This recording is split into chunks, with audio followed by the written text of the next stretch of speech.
nggak pernah saya pakai.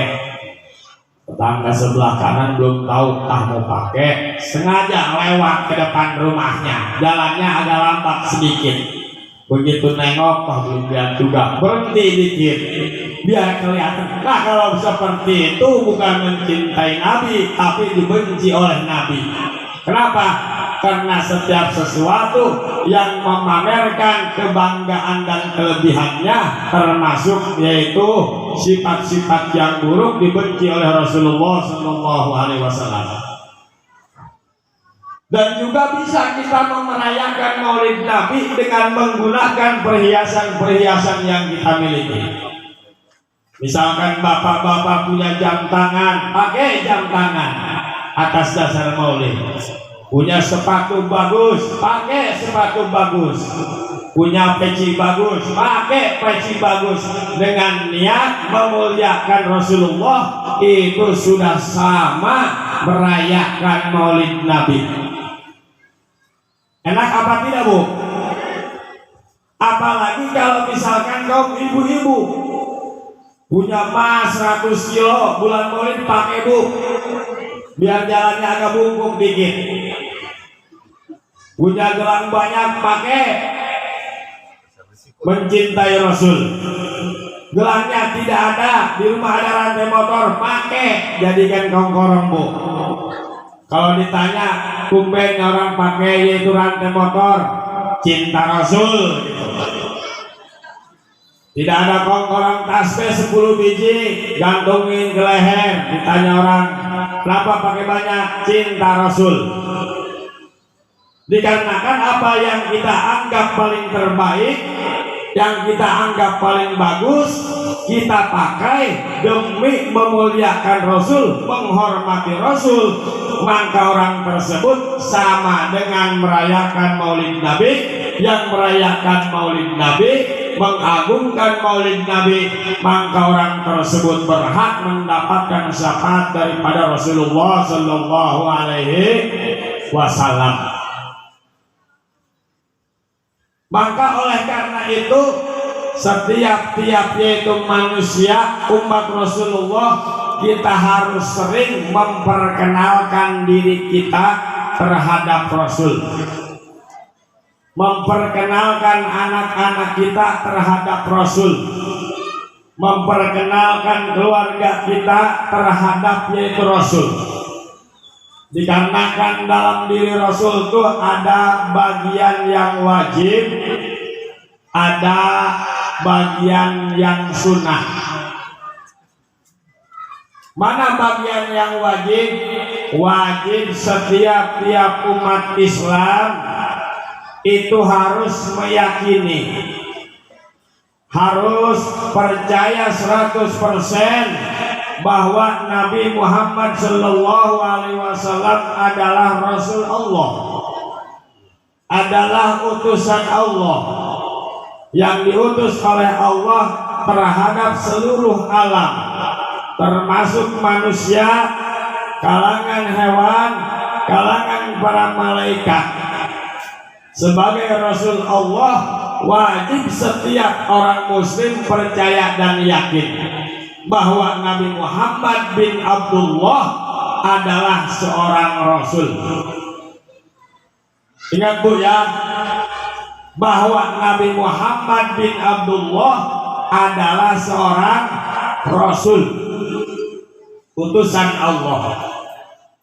Maka Allah Subhanahu wa Ta'ala langsung mengakui kepangkatan Rasulullah melalui ayat wa ma Muhammadun illa Rasul, bahwa Nabi Muhammad Sallallahu Alaihi Wasallam adalah sebagai Rasul.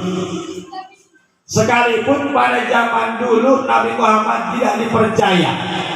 Sewaktu Nabi Muhammad Sallallahu Alaihi Wasallam di kota Mekah menyampaikan terhadap kaum Quraisy bahwa dirinya Rasul cuman mendapatkan hinaan, Rasul cuman mendapatkan cacian. Kata kaum Quraisy, Muhammad itu bukan siapa-siapa, dia hanyalah seorang anak yatim yang diurus oleh pamannya Abi Thalib. Muhammad bukanlah Rasul, dianggap dia hanyalah penyair. Muhammad bukanlah Rasul, tapi dia hanyalah seorang pengembala. Waktu Rasulullah menyampaikan bahwa dirinya adalah Rasul, kaum Quraisy tidak percaya bahwa dia seorang Rasul.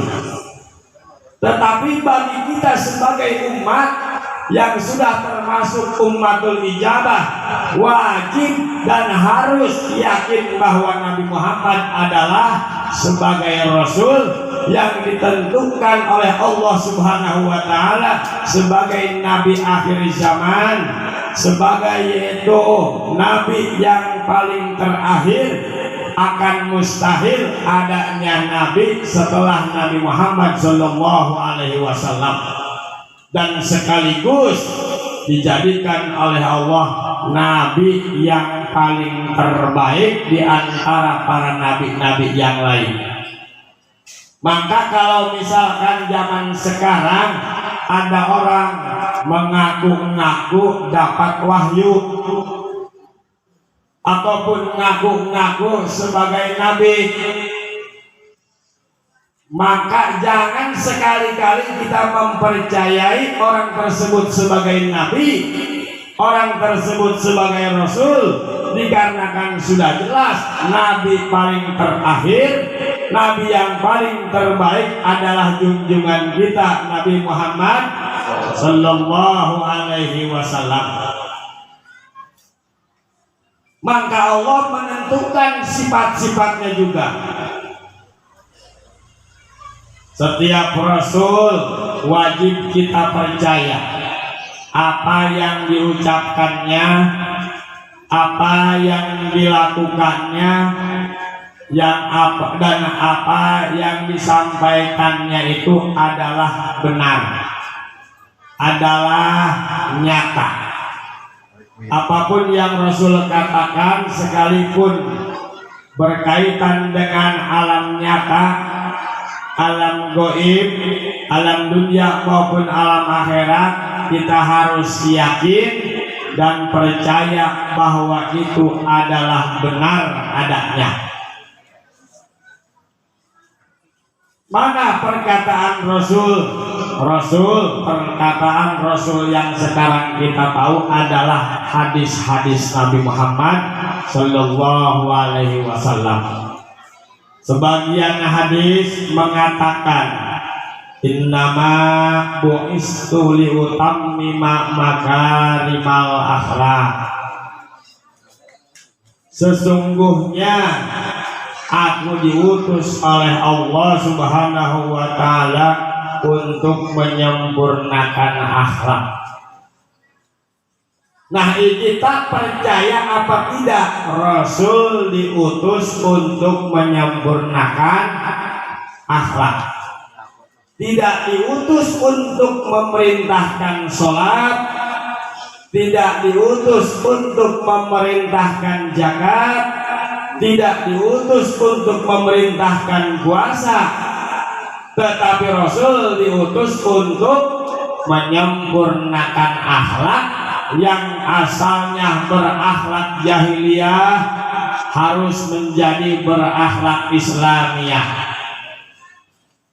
Baik akhlak terhadap sesama manusia, akhlak terhadap waktu kita melakukan peribadahan, akhlak sewaktu kita bertetangga, akhlak sewaktu kita bermasyarakat, dimanapun kita berada, apapun yang kita lakukan, maka disitulah kita harus tetap menjaga akhlakul karimah yang sesuai dianjurkan oleh Rasulullah Sallallahu Alaihi Wasallam.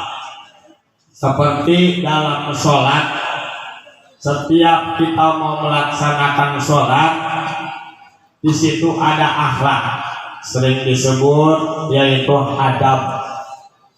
Pertama, dalam sholat itu ada yang namanya akhlak-akhlak, yaitu syariah. Mana akhlak syariah? Sewaktu kita mau melaksanakan sholat, kita wajib untuk suci daripada hadas kecil dan suci daripada hadas besar. Betul apa tidak? Hadas kecil disucikan dengan berwudu. Hadas besar disucikan dengan mandi. Ini termasuk yaitu akhlak kita mau melaksanakan sholat. Kenapa harus ada akhlak di situ? Karena harapan kita sholat untuk bisa diterima oleh Allah Subhanahu wa Ta'ala. Maka oleh karena kita berharap sholat diterima oleh Allah, maka harus sesuai dengan instruksi Allah, dengan instruksi Rasulullah. Sebelum melaksanakan sholat, sucikan diri kita daripada hadas kecil dan daripada hadas besar dengan cara wudhu ataupun mandi. Kalau misalkan orang melaksanakan sholat tanpa wudhu, selain daripada sholatnya tidak sah, hukumnya haram. Ataupun dia berwudhu tapi wudhunya tidak sesuai syariat. Dalam syariat wudhu ada yang dinamakan rukun, ada yang dinamakan syarat, ada yang dinamakan sunnah, ada yang dinamakan batal. Sewaktu kita mau melaksanakan sholat, diwajibkan berwudu untuk menghilangkan hadas kecil. Di dalam wudu pun itu memiliki yaitu aturan dan memiliki akhlak juga. Syarat harus dilaksanakan, rukun harus dilaksanakan, sunnah harus dilaksanakan, batal harus ditinggalkan.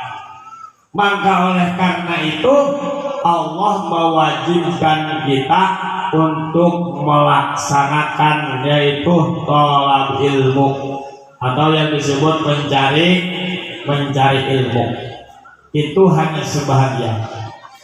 Sebagai yaitu manusia, kita mau menghadap kepada Allah, ingin diterima ibadah kita oleh Allah, harus melakukan akhlak. Setelah kita melaksanakan wudhu dengan sah, kita diatur akhlaknya pun dalam melaksanakan sholat. Pakailah pakaian-pakaian yang menurut kita bersih daripada najis, bersih daripada yaitu hal-hal yang dilarang agama. Bahkan Rasul mengutamakan sewaktu kita melaksanakan sholat, yaitu pakailah pakaian-pakaian yang berwarna putih, tanpa ada yaitu gambar-gambar, tanpa ada bordilan-bordilan, putih, bersih, polos. Harganya murah, semeter paling dia 12.000. Karena lain baju putih, tapi karena kain putih. Lamun warna putih na eueuh, dipersilahkan memakai pakaian warna hijau. Ya, suatu instruksi daripada Rasul yang termasuk sunnah, harus kita ikuti dan kita taati. Dengan catatan warna putih maupun hijau itu sifatnya bersih daripada najis. Nah, seandainya warna tersebut tidak ada, silahkan memakai warna baju yang berwarna merah, berwarna hitam, berwarna kuning, dan segala macam dengan catatan bersih. Diri kita dibersihkan daripada hadas, pakaian kita dibersihkan daripada najis, karena kita mau menghadap Allah yang sifatnya maha suci. sedangkan Allah hanyalah menerima daripada orang-orang dan barang-barang yang sifatnya suci pula. Hadirin yang dimuliakan Allah Subhanahu wa Ta'ala, setelah kita melaksanakan sholat, masuk kita ke dalam sholat, ada akhlak menghadap Allah.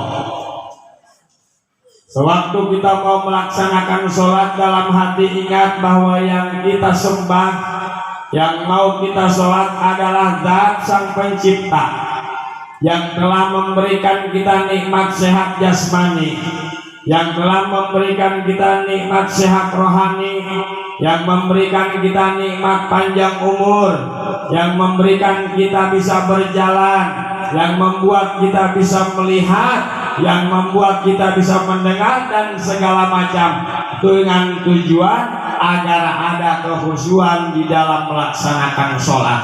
Ini termasuk bagian daripada akhlak-akhlak sewaktu melaksanakan sholat. Jadi dalam hal yaitu beribadah kepada Allah pun Rasulullah Shallallahu Alaihi Wasallam diperintahkan oleh Allah agar sholat kita lebih sempurna dan sholat kita bisa diterima sebagai amal soleh bagi kita oleh Allah Subhanahu Wa Taala. Itu bagian daripada akhlak-akhlak yang sifatnya lahiriah. Bahkan ada juga akhlak-akhlak batiniah. Kita melaksanakan sholat wajib hindari hati kita dari yang namanya sifat bangga diri. Sewaktu kita melaksanakan sholat, jangan sampai kita punya rasa sholat kita yang paling sah. Ataupun sewaktu kita sholat merasa diri kita merasa paling rajin, diri kita merasa paling soleh, sholatnya paling benar, atau merasa begitu sholat berjamaah merasa pakaian kita paling bagus daripada jamaah yang lain, ataupun baju kita lebih mahal daripada baju yang lain. Ini termasuk perintah Rasul dalam melaksanakan sholat yang bagian daripada akhlak-akhlak yaitu rohani. Akhlak batin tetap harus kita laksanakan sewaktu beribadah kepada Allah. Bahkan Rasul yaitu menginstruksikan kita mengedepankan akhlak sewaktu melakukan hubungan antara manusia dengan manusia. Sewaktu kita berdagang ada akhlak, sewaktu kita bergaul ada akhlak, sewaktu kita berbicara ada akhlak, sewaktu kita bercanda pun ada akhlak, sehingga hubungan antara manusia dengan manusia tetap terjalin baik, silaturahmi tetap baik. Coba kalau misalkan kita tidak diatur dengan akhlak, misalkan ada anak kecil bercanda dengan orang tua dengan bahasanya yang kasar. Misalkan kata orang tua terhadap anak kecil, "Dek, tolong ambilin bapak rokok." Kata anak kecil, "Nembalan, guna besi yang ditahain bapak yang lain." Dengan tidak adanya akhlak pasti orang tersebut marah.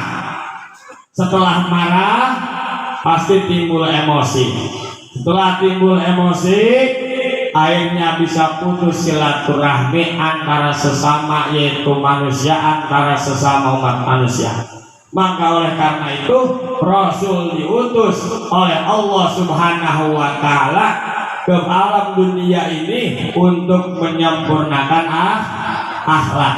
Maka oleh karena itu mudah-mudahan pulangnya kita dari tempat ini akhlak-akhlak kita berubah. Yang tadinya kita tidak begitu peduli dengan menutup aurat karena sayang ini rambut baru dikeriting, kalau ditutup gak ada yang lihat nih. Ataupun dari tata bahasa kita baik bertetangga ataupun bermasyarakat kita rubah.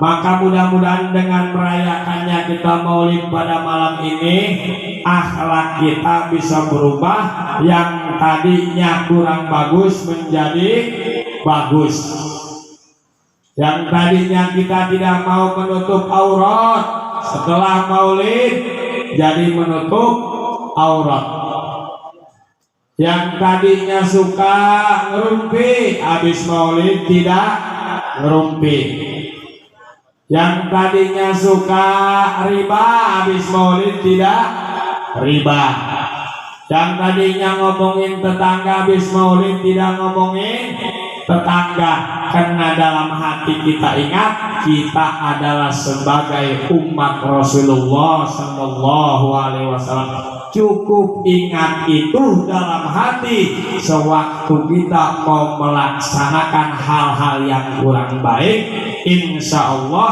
kita akan diberi rasa malu mengaku umat Nabi Muhammad tetapi tidak berakhlak Muhammad. Malu apa tidak Bu mengaku Nabi, mengaku umat Muhammad tidak berakhlak Muhammad? Siap melakukan perintah Rasul Bu? Siap bapak-bapak melakukan perintah Rasul? Nah, alhamdulillah kita sudah memiliki niatan mulai dari sekarang, akui bahwa kita adalah umat Muhammad, siap mencintai dan melakukan seluruh instruksi perintah sunnah Rasulullah Sallallahu Alaihi Wasallam. Sebelum sholat fardu ada yang namanya ba'diyah. Sebelum sholat fardu namanya qobliyah. Sesudah fardu ada yang namanya ba'diyah. Begitu ada rasa malas kita melakukan qobliyah, ingat saya kalau di luar selalu mengaku umat Muhammad. Saya kalau di luaran selalu mengakui Nabi saya adalah Nabi Muhammad. Bahkan saya cinta Nabi Muhammad. Malu benar saya kalau misalkan tidak mau melakukan sunnah. Malu benar saya kalau tidak mau melaksanakan akhlaknya. Nah, dengan adanya rasa seperti itu dalam hati kita, ingat bahwa kita adalah umat Nabi Muhammad, bahwa kita adalah umat Rasulullah, maka sedikit demi sedikit akan ada rasa kemauan untuk melaksanakan sunnah. Nah, mudah-mudahan kita semua yang hadir di sini, baik yang berpartisipasi dalam acara maulid ini, bidang apapun, bentuk apapun, diakui oleh Rasulullah sebagai umatnya dan wajib dan diberikan syafaat oleh Rasulullah Sallallahu Alaihi Wasallam. Hadirin kaum muslimin yang dimuliakan Allah Subhanahu wa Ta'ala, mungkin dari saya tidak panjang lebar, hanya silaturahmi. Saya dari Kampung Bungau Gang Kubur ke perumahan Rancagong ini, mudah-mudahan silaturahmi saya beserta rombongan ada hikmah dan manfaat bagi kita sekalian, khususnya bagi warga perumahan ini, umumnya seluruh kaum muslimin dan kaum muslimat. Maka andainya ada kekurangan dan kesalahan dalam tata bahasa dan sikap saya mohon dibukakan lautan maaf yang seluas-luasnya. Tapi sebelum itu mari kita sabar. Tapi sebelum acara ini saya tutup, kita doakan secara bersama-sama seluruh panitia penyelenggara dan seluruh jamaah Masjid Al-Muttaqin, seluruh yang berpartisipasi dalam Maulid Nabi ini, dan seluruh yaitu para donatur Masjid Al-Muttaqin, baik yang sudah jadi donatur ataupun yang baru mau jadi donatur, karena masjid ini akan dilaksanakan pembangunan. Mudah-mudahan semuanya akan mendapatkan limpahan berkah, mendapatkan limpahan rahmat, serta mendapatkan balasan dari Allah yang berlipat-lipat ganda dunia maupun akhirat. Maka kita doakan bersama-sama agar anak kita dan keluarga kita, generasi kita diakui sebagai hamba Allah, orang-orang yang soleh, dan diakui sebagai umat Nabi Muhammad Sallallahu Alaihi Wasallam. Maka kita bersama-sama membaca yaitu nadoman Ya Rabbi bil Mustafa. Bisa Bu ya? Banyak 7 kali. Ya Rabbi bil Mustafa baligh maqasidana waghfir lana ma madha ya wasi'al karami. Barang Ya Rabbi bil Mustafa baligh maqasidana waghfir lana.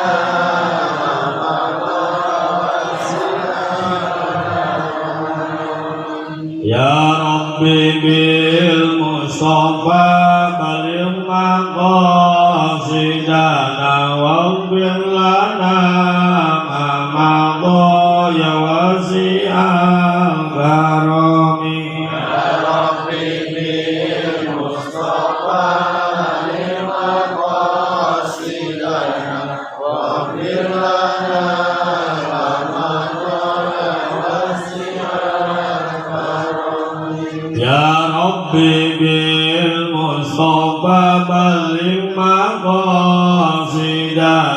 waghfir lana ma madha ya wasi'al karami. Ya Rabbi bil Mustafa baligh maqasidana waghfir lana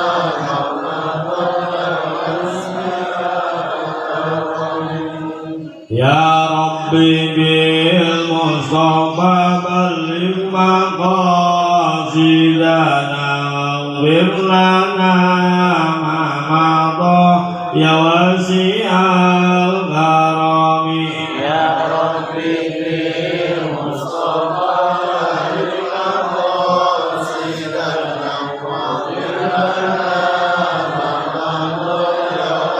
karami. Ya Rabbi bil Mustafa baligh maqasidana waghfir lana ma madha ya wasi'al karami. Ya Rabbi bil Mustafa baligh maqasidana waghfir lana ma madha ya wasi'al karami. Ya Rabbi bil Mustafa baligh maqasidana waghfir lana ma madha ya wasi'al karami. Ya Rabbi bil Mustafa baligh maqasidana waghfir lana ma madha ya wasi'al karami. Ya Rabbi bil Mustafa baligh maqasidana waghfir lana ma madha ya wasi'al karami.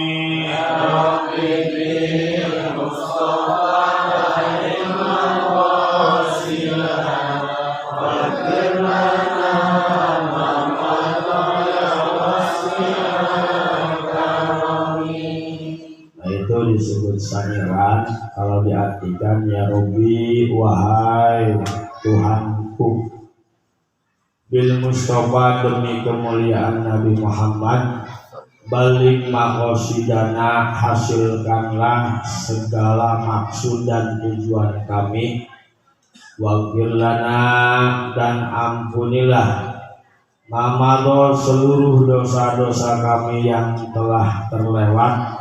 Ya wasi'al karomi, wahai dat yang maha, wahai dat ya wasi'al karomi, wahai Allah subhanahu wa ta'ala, zat yang maha dermawan. Itu kalau kita baca setiap habis sholat 3 kali ataupun 7 kali, apapun yang ada dalam diri kita, cita-cita dunia maupun cita-cita akhirat, Allah akan langsung mengabulkannya. Mau sambil tidur baca ya Rabbi bil Mustafa, bapaknya belum pulang-pulang baca ya Rabbi bil Mustafa, bapaknya seringnya itu nikung-nikung baca ya Rabbi bil Mustafa. Apapun tujuan dunia, tujuan akhirat yang baik dan bagus, Allah akan segera mengabulkannya atas dasar Mustafa, atas dasar Allah menghormati nabinya yaitu Nabi Muhammad SAW. Silahkan dibaca oleh kita sekalian, bila perlu dirutinkan bagi anak-anak habis mengaji ataupun itu habis melaksanakan zikiran, habis melaksanakan sholat berjamaah, itu lebih bagus dengan tujuan berwasilah kepada Rasul. Nas'alukallahumma bisalamati wal afiyati wal rahmati wal barakati ala hadhil wilayati wal hadwin wal musaddiqina ala hadal maulidin nabi Muhammadin sallallahu alaihi wasallam bijahi sayyidina wa maulana Muhammadin sallallahu alaihi wasallam bi karamati sayyidi syabil qadir al-jilani wal awliya wa syuhada wa rasul wa siddiqin wa bi hurmati ummil qur'ani al-fatiha. A'udzu billahi minasy syaithanir rajim. Bismillahir rahmanir rahim. Alhamdulillahi rabbil alamin arrahmanir rahim maliki yaumiddin. Iyyaka na'budu wa iyyaka nasta'in ihdinas siratal mustaqim صراط الذين أنعمت عليهم غير المغضوب عليهم ولا الضالين آمين. يا ذا الجلال والإكرام أمتنا على دين الإسلام والإيمان وحسن الخاتمة. اللهم صل على سيدنا محمد وعلى آل سيدنا محمد في الأولين والآخرين ورضي الله تعالى عن كل ساداتنا سيدنا رسول الله أجمعين آمين يا رب العالمين. بسم الله الرحمن الرحيم. الحمد لله رب العالمين حمدا كثيرا طيبا مباركا في كل حال حمدا يوافي نعمه ويكافي مزيدا. يا ربنا لك الحمد كما ينبغي لجلالك وعظيم سلطانك. اللهم صل على سيدنا محمد الفاتح لما أغلق والخاتم لما سبق والناصر الحق بالحق والهادي إلى صراطك المستقيم. صلاة تفتح لنا بها باب الرضا والتيسير وتغلق بها عنا باب الشر والتعسير وتكون لنا بها وليا ونصيرا يا نعم المولى ويا نعم النصير. صلى الله عليه وآله وصحبه حق قدر الدار العظيم. اللهم إنا نسألك بحق سورة الفاتحة المعظمة وسبح المثاني والقرآن العظيم أن تفتح لنا بكل خير وأن تتفضل علينا بكل خير وأن تجعلنا من أهل الخير وأن تعاملنا معاملتك لأهل الخير وأن تحفظنا بأدياننا وأنفسنا أهل بيتنا أولادنا تلاميذنا أحبابنا شابنا أتبعنا أعواننا والحاضرين وهذه الولاية وجماعة هذا المسجد من كل محنة وبؤس وفتنة وضير. إنك ولي كل خير ومتفضل بكل خير ومنطي كل خير ya arhamar rahimin irhamna ya arhamar rahimin irhamna ya arhamar rahimin irhamna wa sallallahu ala sayyidina Muhammad wa alihi wasallam subhana rabbika rabbil izzati amma yasifun wa salamun alal mursalin walhamdulillahi rabbil alamin. Sekian dari saya dan Allah wa yakum ajmain. Assalamualaikum warahmatullahi wabarakatuh.